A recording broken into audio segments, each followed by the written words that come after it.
Grocke on principles of mindfulness. And you can go ahead and um, take it away, Michelle.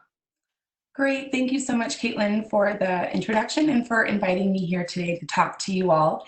And thank you so much, everybody, for joining me for this hour on your noon lunch hour at home.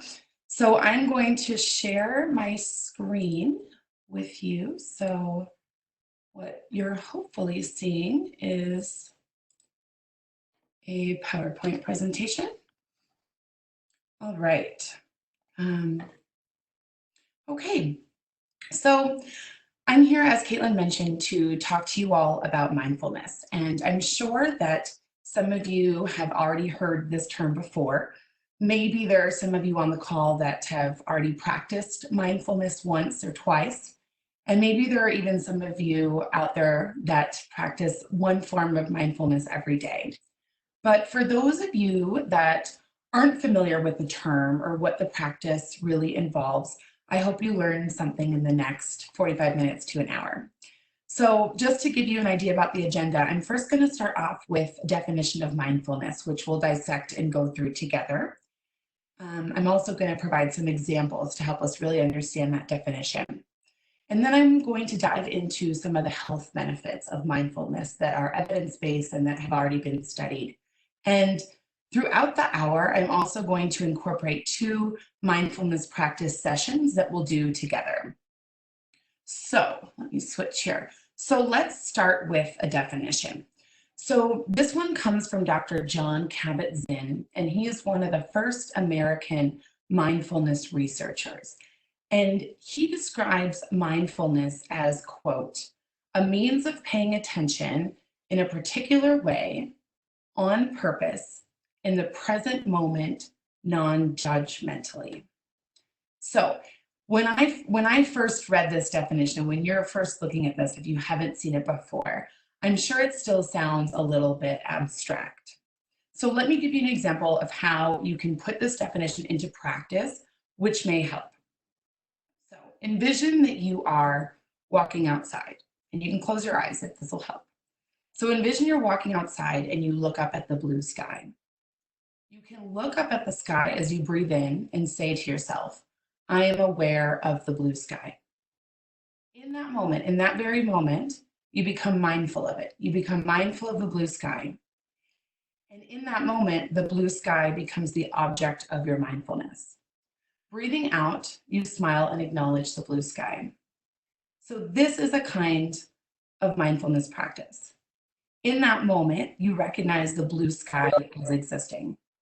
You see the blue sky as wonderful. So it may be that you've lived 30, 40, 50 years, but you've never really seen or recognized the blue sky that deeply. And then you start to realize that there are plenty of wonderful things around you that you may just not have noticed before. You just need to be open and present. And mindfulness is the practice that helps us do just that. So in other words, we can say that mindfulness is the capacity to be aware of what's going on and what is there. And the object of our mindfulness can be anything, just like the blue sky in my example. So let's go back to the definition. I'm not sure if you can see my mouse, but I have bolded and underlined 2 pieces of this definition: on purpose and non-judgmentally. So the first one, on purpose. So what does that really mean? So it means that if you don't consciously make the choice to spend some time every day focusing your attention on what is happening around you in that very moment, so not dwelling on something that happened in the past or focusing on something that may or may not happen in the future, chances are you won't notice it. So that's why you have to make an effort to be mindful on purpose. All right, the second word that's bolded and underlined is non-judgmentally. So here is where I think it can get really tricky. So not only does mindfulness involve purposefully focusing on the present moment, but doing that without judgment. So taking our blue sky example, when you look at the blue sky, don't judge the blue sky because it's not perfect. Maybe there's a cloud or 2, and just acknowledge it for what it is.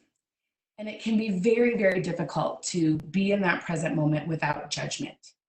either of the moment itself or your feelings in the moment.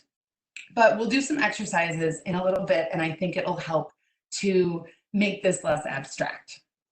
But I want to share one other definition. So this definition is written by the same scholar, Dr. John Kabat-Zinn. And so this one is, quote, that mindfulness is the psychological process of bringing one's attention to the internal and external experiences occurring in the present moment, which can be developed through practice of meditation and other training. So the reason I like to include this second definition is that one myth out there is that meditation and mindfulness are the same thing.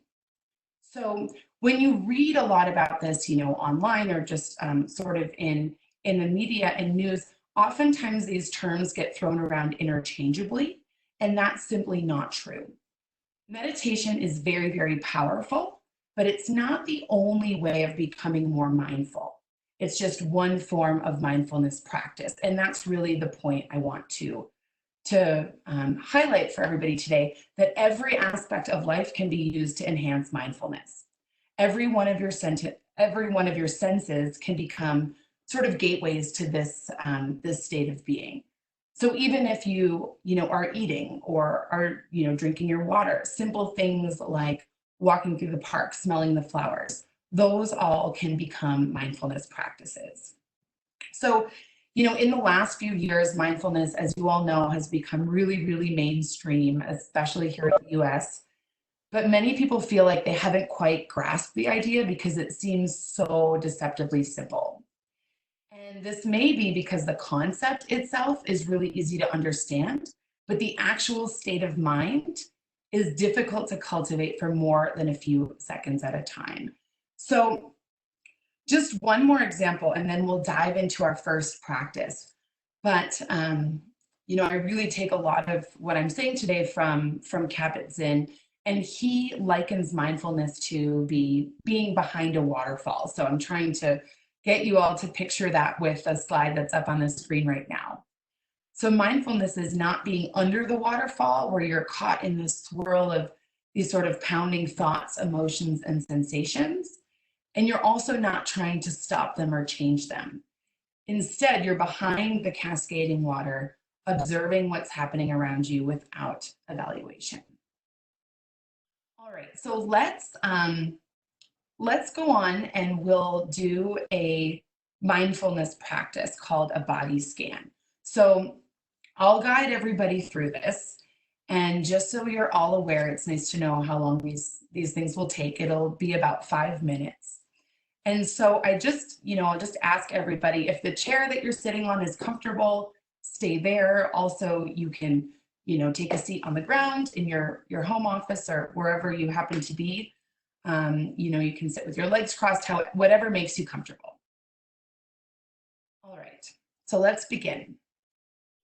So I want everybody to close your eyes.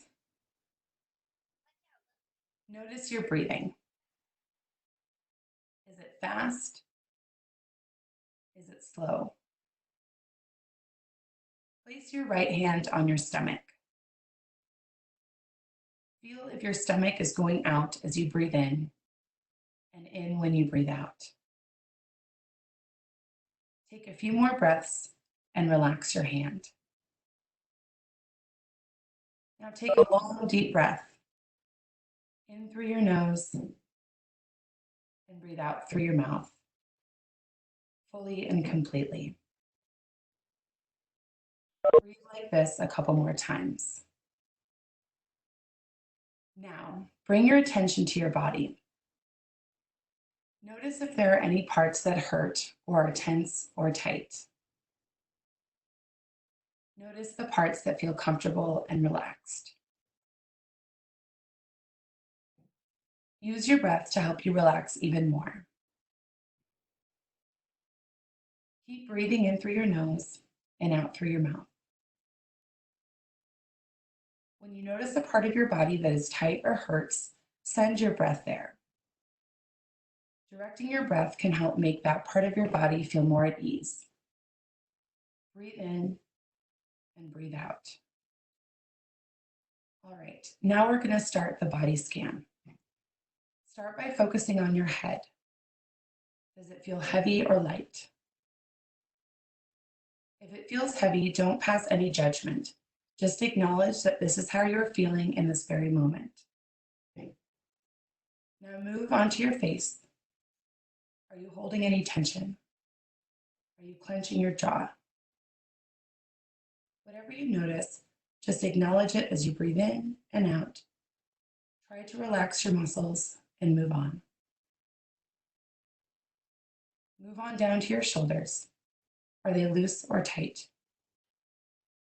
Lower and loosen your shoulders as you breathe in and out again. Mindfulness involves bringing your attention back to the present moment during the times that it inevitably wanders away, which often occurs many times per minute. If you notice your mind wandering, bring your attention back to your body. Now, focus on your back. Is it straight? Can you sit up a little straighter?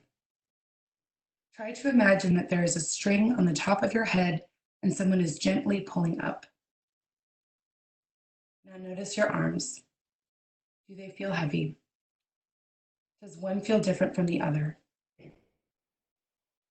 Now move on to your hands. Can you wiggle your fingers to release more tension? As you continue your breath, notice your stomach, your legs, your knees, and your feet. Keeping your eyes closed, notice the sounds in whatever room you're in. Are there people around you moving, wrestling? If you get distracted from your breath, just notice and listen, but don't judge. Breathe slowly and easily in and out. Mindfulness is, quite simply, full conscious awareness. It is paying full attention to whatever thoughts, feelings, and emotions are flowing through your mind, body, and breath without judging or criticizing them in any way. It is being fully aware of whatever is happening in the present moment without being trapped in the past or worried about the future. Recognize that all you can do with the past is learn its lessons, and all you can do with the future is prepare. When you are ready, take a long, slow, deep breath in. Then breathe out completely and gently open your eyes. All right, so I am going to try to see how I can make this bigger.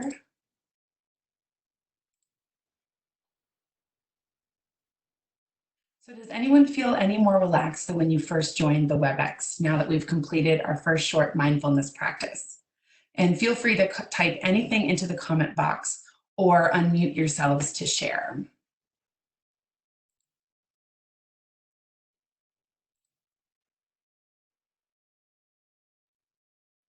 Caitlin, I can't see the comment box, so if there's anything that comes in, if you wouldn't mind letting me know, that would be great.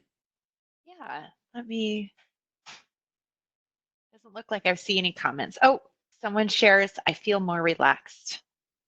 Great. So I hope, thank you for sharing. I think that was Jamie.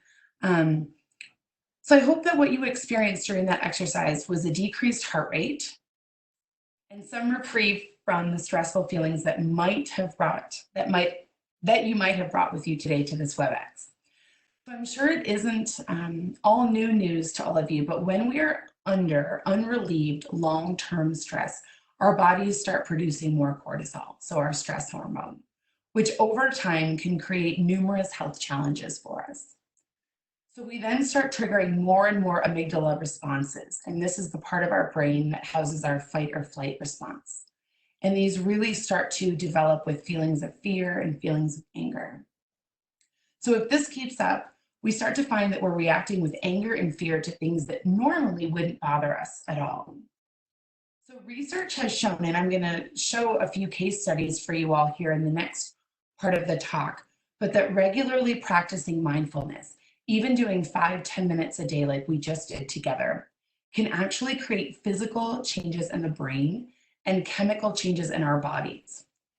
This mindfulness practice can actually help to balance our production of cortisol as well as other hormones, and over time the size of the amygdala begins to decrease while areas in the frontal cortex grow more connections.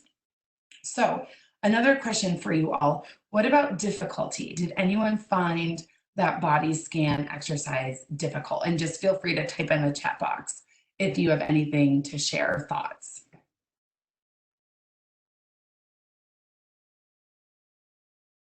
Another person shared, Robin shared that she was also relaxed, but so far, no other comments. No other comments? Well, I just want to share with all of you that it is hard. And if any of you were experiencing difficulty, that's completely normal. And if you think about it, your brain is a muscle just like every other muscle in your body, and it gains fitness with effort over time. And so developing mental fitness should be a daily activity, just like, developing physical fitness. And I think I can only see the first bit because I'm sharing my screen so large, but I think Jamie talked about the non-ergonomic chair and how it was uncomfortable. And I definitely, just to preface, if you do continue to practice mindfulness, making sure you're comfortable from the start, is definitely a good thing to do. So I want to spend the next few minutes. And now, what's going on here? Let me just, might have to stop sharing this for 1 second.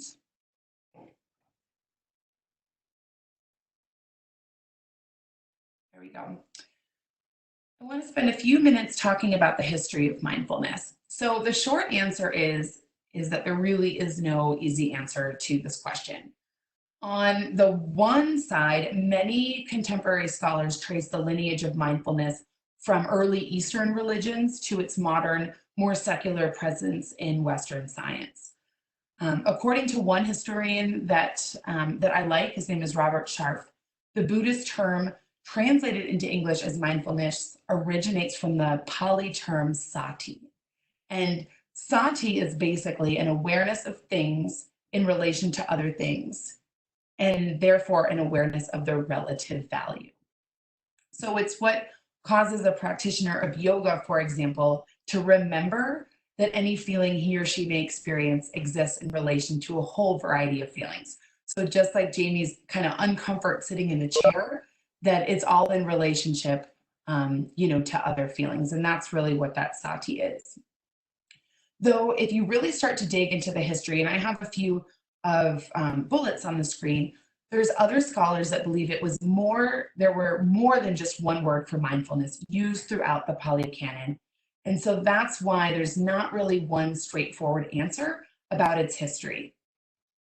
Another piece to remember is that many scholars say we shouldn't just look towards Eastern religions such as Buddhism and Hinduism, because mindfulness also has roots in Judaism, Christianity, and Islam. We can see evidence of it in those religions as well. So really, the most important piece of this slide is this bottom part, where I have mindfulness is not a religion. It's simply the practice of purposely being present in the moment, non-judgmentally. So although the history is a little bit less straightforward, a lot of people have written kind of different pieces about the history. One thing that everybody can pretty much agree on is who the biggest influencer of bringing mindfulness to the US was. And that was this gentleman on the upper left side of your screen, Jon Kabat-Zinn, who coined the definitions that I shared with you earlier. So he founded the first nationally recognized Center for Mindfulness at the University of Massachusetts Medical School. So here I have the logo for that, as well as the Oasis Institute for Mindfulness-Based Professional Education and Training. So it was at these institutes that he developed what some of you might have heard of before, MBSR, which is Mindfulness-Based Stress Reduction. And this is arguably the most well-known evidence-based mindfulness program in the country. So it's an 8-week program aimed specifically at utilizing mindfulness to decrease stress. And if you're interested in any course, I would highly, highly recommend this one. You can, perhaps easier is to sign up for the online version, though they do offer kind of more intense multi-day seminars at UMass, and you can take the course there. So another reason I bring this up is that most of the evidence in terms of its health benefits, which I'll get to in a second, is based on the MBSR, and this being the intervention in all of the studies that have been done. So it's good to know, where it came from and who created it. The reason I have Thich Nhat Hanh here is a lot of where Jon Kabat-Zinn learned from, a lot of his teachings came from Thich Nhat Hanh, who in his own right is very influential and popular figure in Western mindfulness, but also, is a Buddhist monk who was born and raised in Vietnam.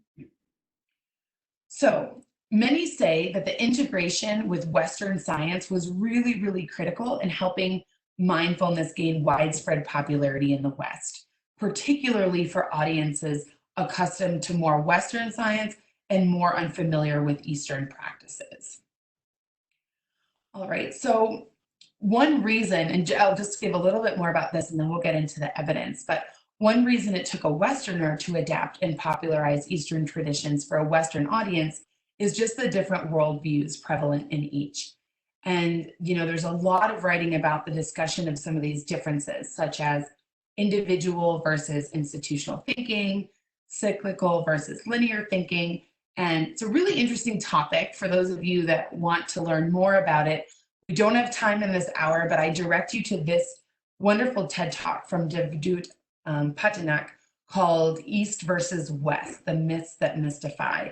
If you're interested in learning kind of how something, the Eastern philosophy and the Western science sort of melded together.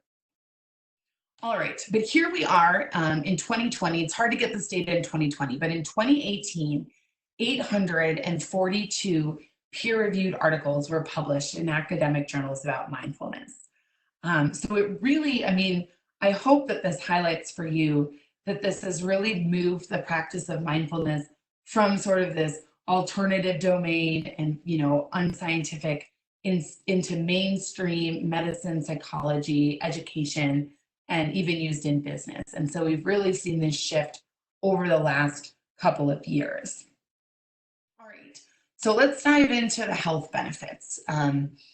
So these have all been proven, evidence-based, everything that I have on the screen. So the benefits of mindfulness, stress reduction, certainly one of the top benefits. Mindfulness has also been shown to reduce depressive symptoms. It can boost our working memory. It can help us improve focus. It can help us decrease our emotional reactivity to things. So before we were talking about decreasing cortisol, kind of shrinking that amygdala area in our brain where we get very angry and we get very fearful quickly instead of being calm. So that's sort of what's happening with helping us decrease how reactive we're being to certain situations. On the flip side, it helps us increase our cognitive flexibility, so our ability to adapt. I don't know who was on the talk when Dr. Brennan talked about adaptation as a response to stress, but mindfulness certainly can help us become more nimble in that.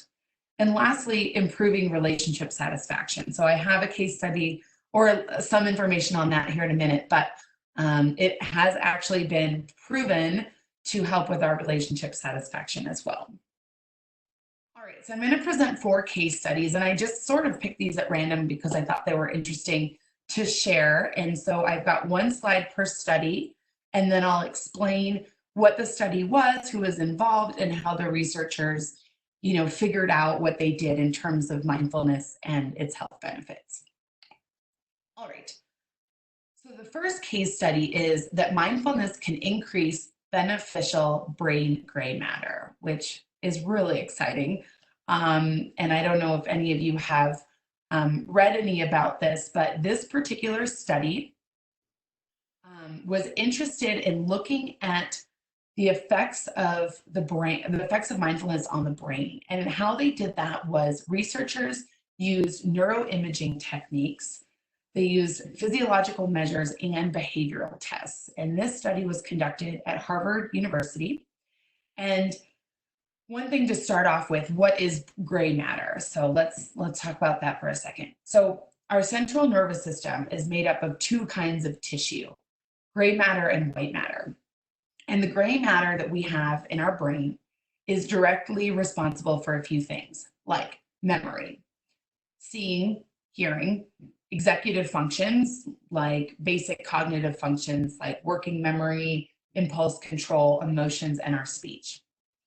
With age, as we all age, it's just a natural process, the gray matter in our brain begins to decrease. So, the study wanted to see whether or not mindfulness practice had any impact on the decrease of the gray matter in the brain. So, this is how the study worked.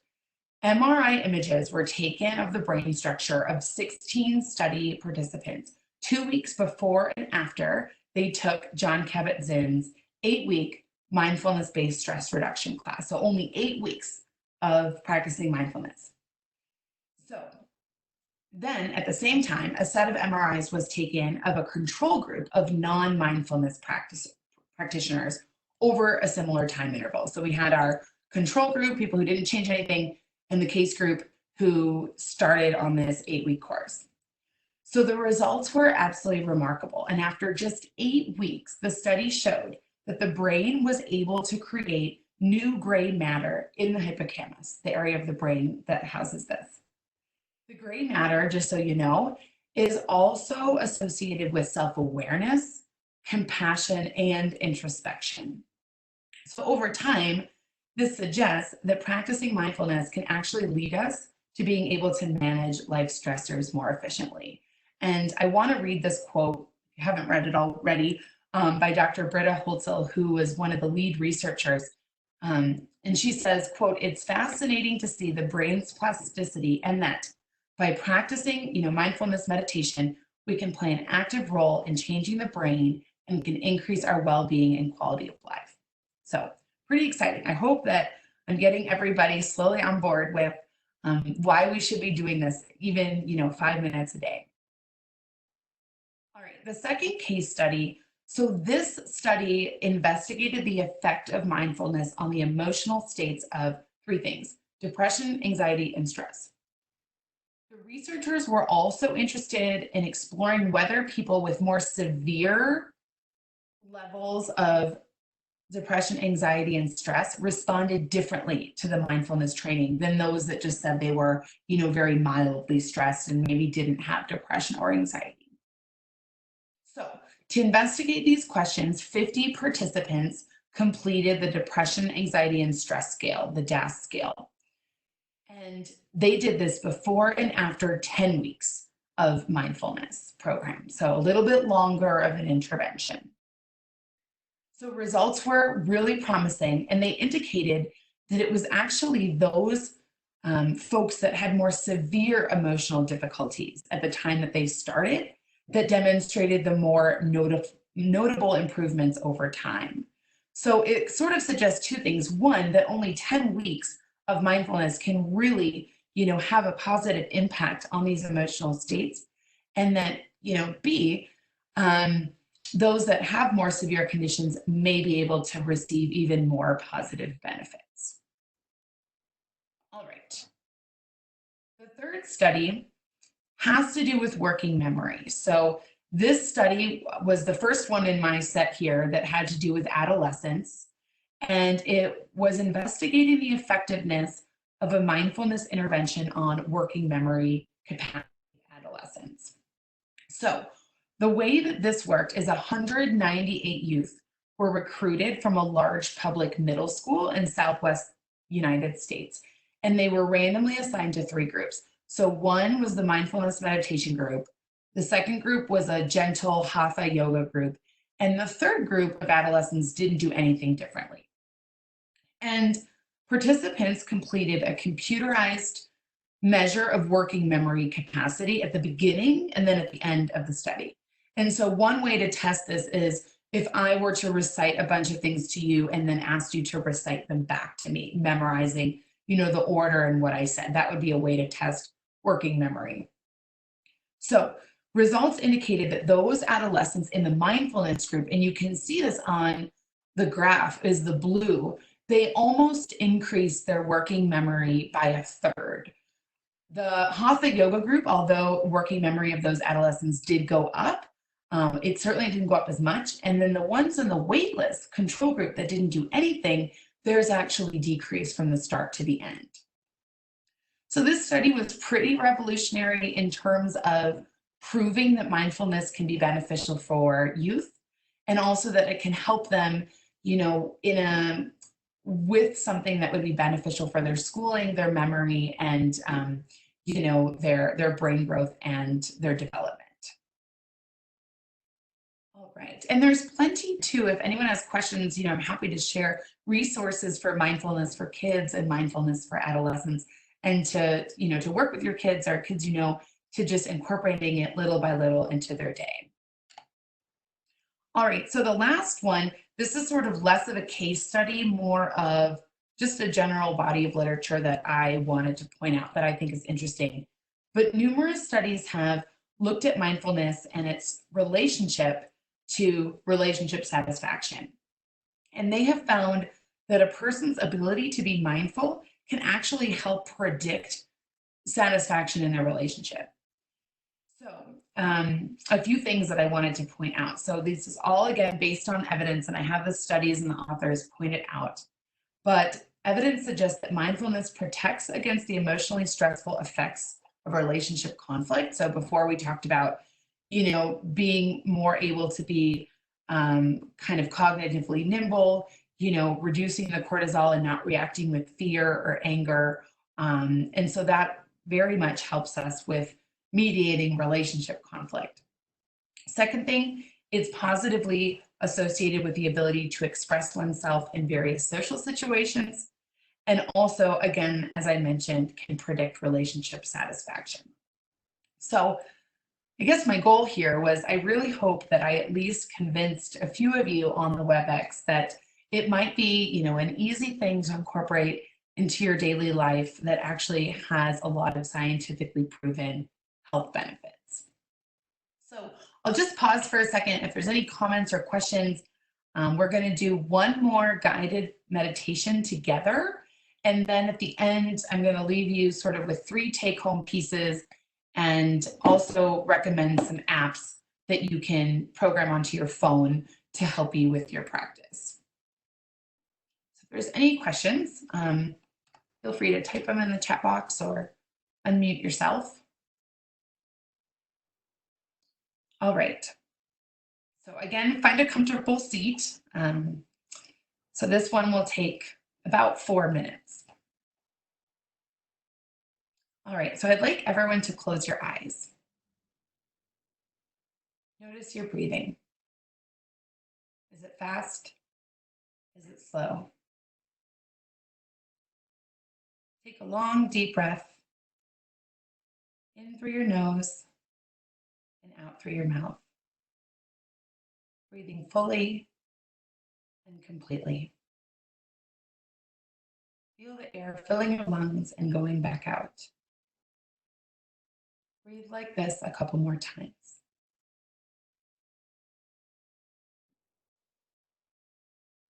You have nothing to worry about right now in the present moment.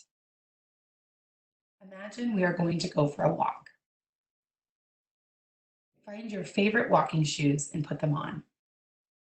First the right foot, then the left foot. Take a long, deep breath. You are walking outside. You notice it is a perfect temperature. You are comfortable. You feel the fresh air on your skin as you walk. To the right, you see a beach. You notice the sand is bright white and the water is a beautiful bluish green. You take off your shoes and step onto the beach. Your feet sink into the warm, soft sand. You feel the sand in between your toes. You can hear the waves crashing onto the beach. It calms your mind and allows you to feel even more relaxed. You begin walking slowly towards the water. You notice the warm sun on your face and shoulders. It's warm on your head, and you feel your worries float away. You smell the air. It's salty like the water is. You breathe in deeply again, smelling the ocean. You take a few more steps on the beach. You are now by the edge of the water and you can see the waves coming in and out, the water foaming as the waves spill over onto the sand. You decide to put a foot into the water. The water feels refreshing and immediately cools you down. You look out at the ocean, noticing the sun reflecting on the water's surface. There are two birds floating until one flaps its wings and starts to fly. You see all of its colors very clearly and you watch it move its wings up and down. You breathe deeply, letting your body relax completely. You hear the bird cry and it flies away where you no longer can see it. The wind is blowing strongly on the beach and you feel your shirt moving in the wind. You take a minute to notice everything around you. The cool water, the air, the sounds, the smells, and the beauty around. Take a long breath in through your nose and out through your mouth.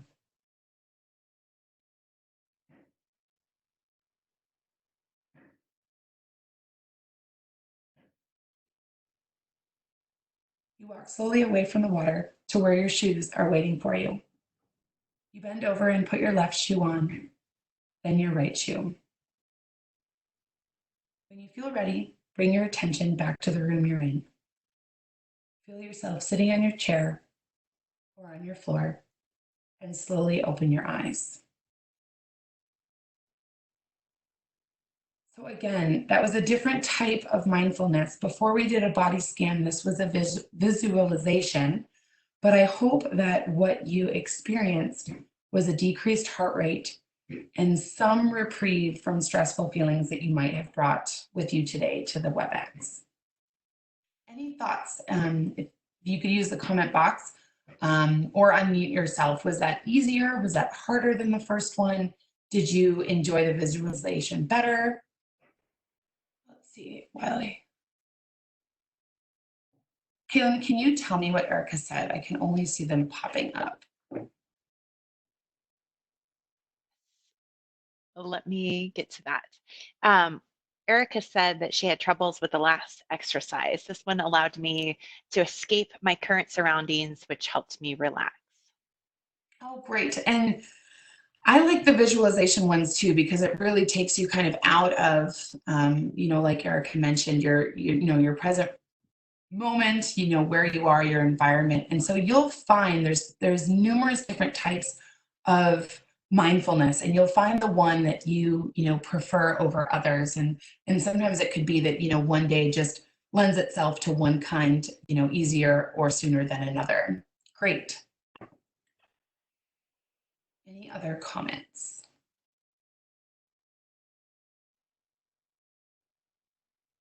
All right, so the next thing I wanted to share with everybody are some apps that are great in terms of helping you start, or if you've already started, helping you broaden your mindfulness practice. And wait, I think Jamie just said something. She did. She said, I liked the body scan more. I could take inventory of the parts of my body and work on those that needed to be more relaxed. Yeah, and really, I mean, you'll find it's really just a matter of personal preference. And one thing to mention, which I haven't yet, but these types of exercises, I mean, especially using these apps, if you have trouble sleeping, or especially now with, everything going on with the pandemic, if sleep is becoming difficult, if, you've been very stressed during the day, these are great to do, right before bed. They have the exact opposite effect as, staring at blue light in your screen would. And so sometimes that body scan, like Jamie said, really allows you to kind of move through your body and relax each part, which, can lend itself to a nice night's sleep. So So these apps, there are dozens and dozens out there. Everything on the screen is free. There are a lot of apps that, cost something. These are my four favorites for different reasons. So I'll tell you a little bit about each one. So the one in the top left, Stop, Breathe, and Think. This one invites users to check in with themselves and listen to attuned meditation for, each day for a better day. The one on the top right is more of a stress management tool. It's called Breathe to Relax. And here it goes a little bit into the science and the biology of stress and what it is, and it'll give you more information about that. But it'll also give you some practice exercises and instructions related to different types of breathing.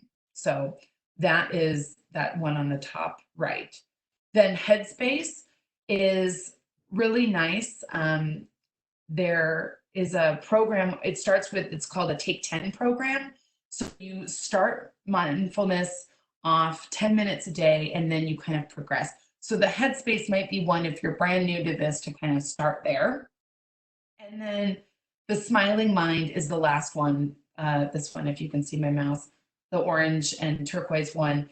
And this is unique because it basically features 6 different programs for different age groups beginning at age 7. So if you have a youngster at home or, know of someone who would be, find this useful, this is nice because it goes with different exercises for different age groups.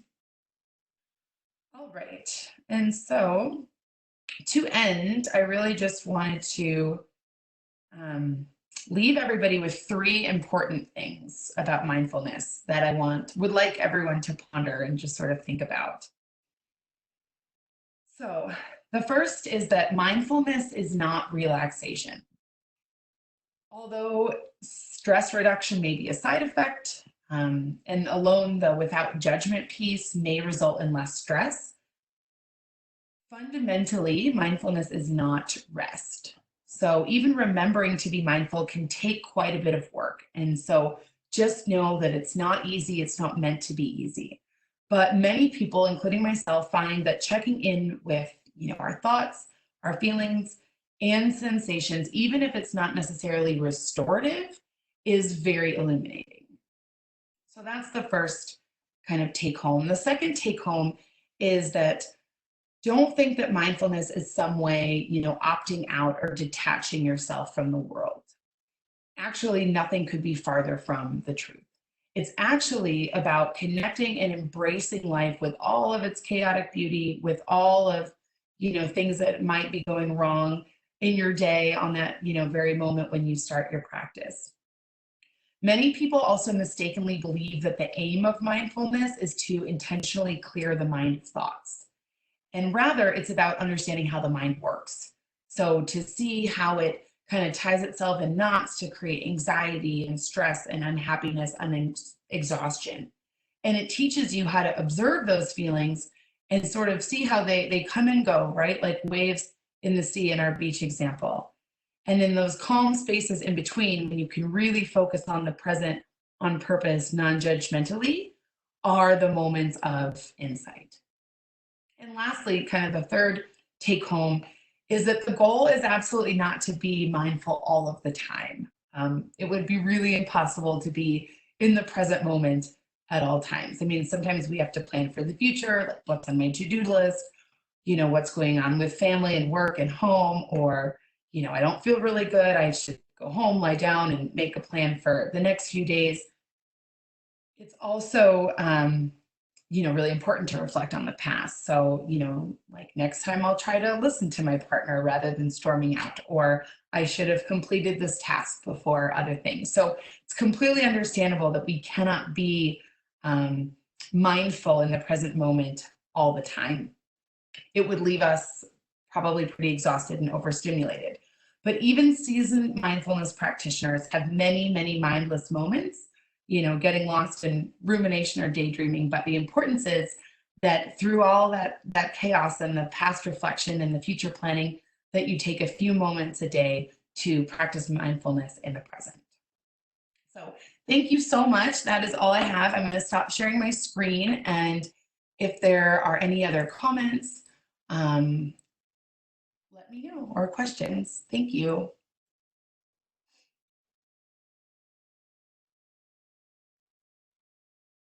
Okay, so I am sharing a poll with you here shortly, as soon as I get it figured out on my end.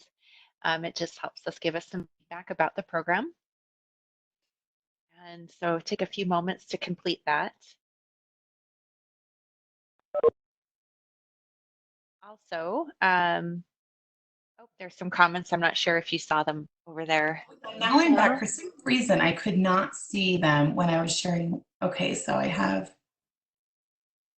it says thank you, Michelle. Okay, I didn't know if there was a question part. You're welcome. Thank you for those who were here. And just to tell you a little bit more programs that we have coming up for the rest of the week, the things that we have include spring clean your important papers tomorrow at noon. Thursday is financial and healthcare power of attorney on Thursday, April 16th. Friday is getting started with your pressure cooker, which is also known as the Instant Pot, is one of the brand names. And then this next Monday, we have Cooking with Kids with Jasmine Carvajal. And every week, um, or every weekday during the month of April, there is a program that we have coordinated through the different specialists and faculty members, as well as guest presenters. Um, so please take a moment to write those notes down, or at least give yourself a reminder that something will be offered every Monday, or sorry, every noon hour. So thanks so much for joining us, and have a great day.